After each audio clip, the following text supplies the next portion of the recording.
एक छोटे से गांव में रहता था सुखदेव, एक अमीर किसान जिसके पास खूब जमीन, धन और इज्जत थी।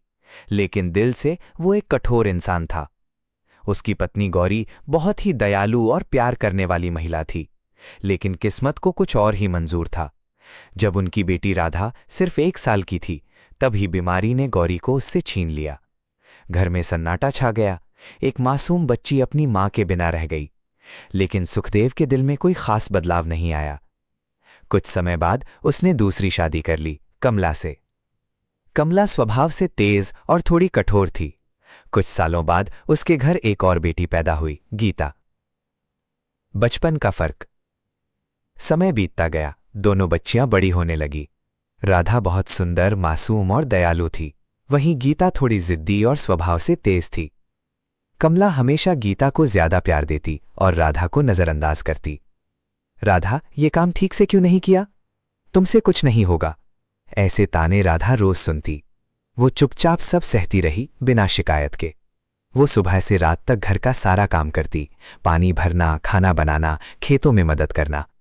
गांव के लोग कहते, राधा तो बहुत अच्छी लड़की है। लेकिन सुखदेव को इससे कोई फर्क नहीं पड़ता। जलन की शुरुआत। धीरे धीरे गीता के मन में राधा के लिए जलन बढ़ने लगी। उसे लगता था कि लोग राधा की ज्यादा तारीफ करते हैं, और यही बात उसे अंदर से खाए जा रही थी। मेला और दर्द। एक दिन गांव में मेला लगा। गीता नई ड्रेस पहनकर खुशी खुशी जाने लगी। राधा ने धीरे से पूछा, मां, क्या मैं भी चल सकती हूं? कमला गुस्से में बोली, नहीं, तू घर पर रह, काम कर। राधा खिड़की से बाहर मेले की रोशनी देखती रही। उसकी आंखों में आंसू थे, लेकिन उसने फिर भी मुस्कुराने की कोशिश की। स्टार अर्जुन की एंट्री। तभी गांव में आया अर्जुन, शहर से पढ़कर, एक समझदार और नेक दिल इंसान। एक दिन उसने राधा को खेत में काम करते देखा। उसकी सादगी, मेहनत और मासूमियत देखकर वो प्रभावित हो गया। धीरे धीरे दोनों की बातचीत शुरू हुई। अर्जुन बोला, तुम बहुत अलग हो राधा। राधा मुस्कुराकर बोली, मैं बस अपना काम करती हूं।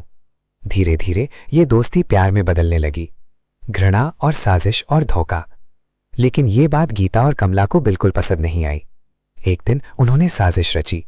कमला ने घर के पैसे छुपा दिए और इल्जाम राधा पर लगा दिया। इसने चोरी की है, कमला चिल्लाई।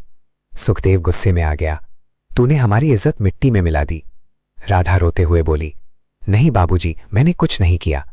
लेकिन किसी ने उसकी बात नहीं मानी। वर्षा घर से बेघर।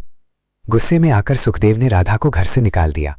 रात का समय, बारिश, अंधेरा। राधा अकेली, बिना किसी सहारे के गांव छोड़कर निकल गई। लेकिन उसके दिल में एक उम्मीद थी, सीख, नई शुरुआत। राधा शहर पहुंची। वहां उसने एक आश्रम में काम शुरू किया। वो बच्चों को पढ़ाने लगी, बुजुर्गों की सेवा करने लगी। धीरे धीरे लोग उसे पहचानने लगे। ये लड़की बहुत नेक है, इसका दिल बहुत साफ है। राधा की जिंदगी धीरे धीरे बदलने लगी। सच्चाई सामने आई। उधर गांव में एक दिन गीता से गलती से सच सामने आ गया। उसने गुस्से में सब बता दिया कि पैसे उसी ने छुपाए थे।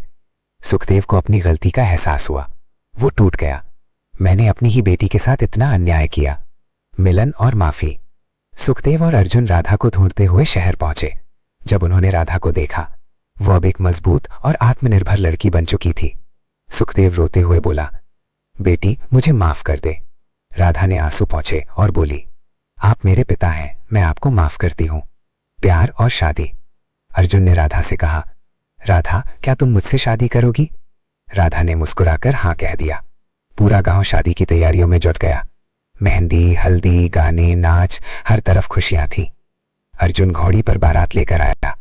राधा लाल जोड़े में बहुत खूबसूरत लग रही थी। मंडप में दोनों ने एक दूसरे को वरमाला पहनाई और 7 फेरों के साथ 7 वचन लिए। विदाई और नई शुरुआत। विदाई का समय आया। राधा अपने पिता से लिपटकर रोने लगी। बाबूजी। सुखदेव बोला, बेटी, अब हमेशा खुश रहना।